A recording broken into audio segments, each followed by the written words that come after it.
call me Electro. No, I'm just kidding. I'm Ronnie, also known as Herman Frost, and this is Otaku Weekly. In this video, we're going to be doing a quick movie review of The Amazing Spider-Man 2. So don't forget to like, comment, and subscribe. And also don't forget to share the videos on your favorite social media websites. Without any further ado, The Amazing Spider-Man 2 movie review.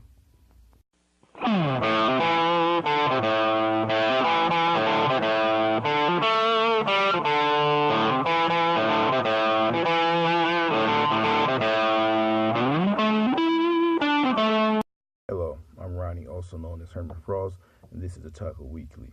In this video, we're going to be doing a quick movie review of The Amazing Spider-Man 2. This is not going to be a spoiler-free movie review, so if you don't want to know too much about the movie, I advise you leave this video now. If you're still here, don't forget to like, comment, and subscribe, and also share the video on your favorite social media website. So let's get on right into it. In this video, they show Peter Parker's parents leaving him with his aunt and uncle, and they actually show them in the airplane, which leads to their death, I'm messing up because I'm so freaking sleepy. The airplane actually gets sabotaged by someone, leading to Peter Parker's parents' death. They actually get set up so they have to leave Peter Parker with his aunt and uncle so he could be safe, not looking over his shoulder 24/7. And they actually fast forwarded from that into the present, which Peter Parker's going to his graduation. But before that, he's confronted by gang members, which are running rampant through the city in a crazy car chase scene. And one of the thugs actually is going to become the future Rhino, but he doesn't have the Rhino suit with him. He's just an average, everyday criminal. So he manages to stop the gang members. Then he has to go to his graduation. And at the graduation, he sees his girlfriend, Gwen. And that's not all he sees. He sees her father's ghost, or his spirit. He's everywhere Peter goes in this movie when he's just leave real long before something bad happened, but Peter doesn't listen, and something bad did happen. And he actually meets Jamie Foxx. Jamie Foxx becomes obsessed with Spider-Man in this movie. He becomes so crazy, he creates a shrine in his closet. On his birthday, he had to actually fix a power outage. Well, it was something wrong with the power.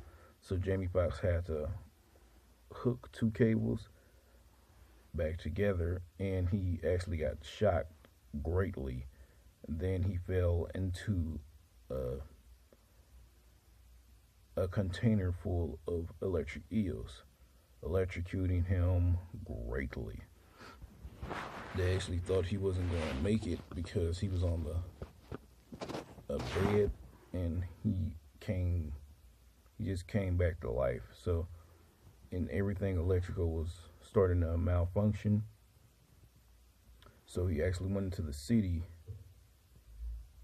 and everyone was like, what the hell is wrong with this guy? So Spider-Man came up not knowing who he was at first. Then he was all, I'm Max, it's me. Then Spider-Man was all like, oh, you look different. So it was a sniper trying to shoot him. So he said he went crazy. He just lost his freaking mind. He said, oh, you're trying to set me up. So that leads to him going crazy, shooting electricity everywhere. It was one point in the movie where he shot electricity up railings, and Spider-Man just went all Matrix and saved everyone. Not sure how he even freaking did it, but he managed to do it. No shocker. Then everyone was like, where the hell is Spider-Man? So he puts on a fire helmet, and he gets a water hose and douses Electro with a water out of a fireman's water hose. That's leading to him winning the first fight and Electro going to prison. Well, not a prison. It wasn't a regular prison. It was like a prison for super villains with superpowers or whatnot in Oscorp's basement, I believe, or somewhere. I know Oscorp had a hand in it. So what else happened? What else happened? After that, Harry was dying, so he asked Peter to get Spider-Man's blood so he can get the healing factor that's in his blood from the mutant spiders. So Spider-Man, being the hero that he is, he declined Harry's offer. Harry went even crazier, saying, "Okay, it's gonna cost you. It's gonna cost me. I'll pay you anything." So Peter Parker, he just left, and Harry's assistant was all, there's another way you can get that venom from the spiders. So she shows him how to get it, but naturally he can't get it by himself, so he goes and releases Electro because Harry is actually fired from his own company because he set up to make it look like he actually did human experiments on the humans, which was not true. So he actually befriended Electro, and that's what led to the second fight with Electro and Spider-Man. This time, Electro absorbed the entire city's power supply. Then Gwen came out of nowhere. "Did you try electrifying your web shooter so he can't break them again?" So she actually magnetizes Spider-Man's web shooter so they can't get overrun by the electricity. So the main power supply of the city gets cut in half. Spider-Man uses his web shooters to actually shoots webs across so the electricity flows through the webs now because they got magnetized, so I'm guessing they could hold an electrical charge. So all the electricity goes through the webs from the city and into Electro again because their new plan is to overfeed Electro with electricity, causing him to explode like a battery. Because if a battery gets too much juice and overcharged, it will burst. So they're trying to destroy him by overcharging him with energy, which they succeeded. I mean, who didn't see the black guy dying? But anyway, they actually succeeded on killing off Electro. So here comes Harry Osborn in the Goblin outfit. And he put it together that Spider-Man is Peter Parker because Gwen was with Spider-Man non-stop, and he was putting together how Peter was talking when he was all, "Spider-Man is pretty good, blah, blah, blah, blah." And then they get into an amazing fight scene in a clock tower in the inside. It comes to a point where the Goblin made Peter drop Gwen all the way to the bottom.